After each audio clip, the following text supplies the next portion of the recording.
Welcome, here I've got OnePlus 9 Pro and I'm gonna show you how to turn on and off the camera shutter sound at this device. So at first we have to tap on the camera button to open it, and for now we are in the standard photo mode.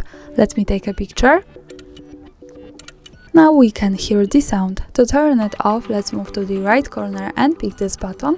Here we get access to the settings. When we tap on it, we can open more advanced camera options. From here, let's slide a little bit down to the general category, and here we have the shutter sound function. So by using the button from the right, we can turn it off or turn it on again as we need. Now let me keep this turned off.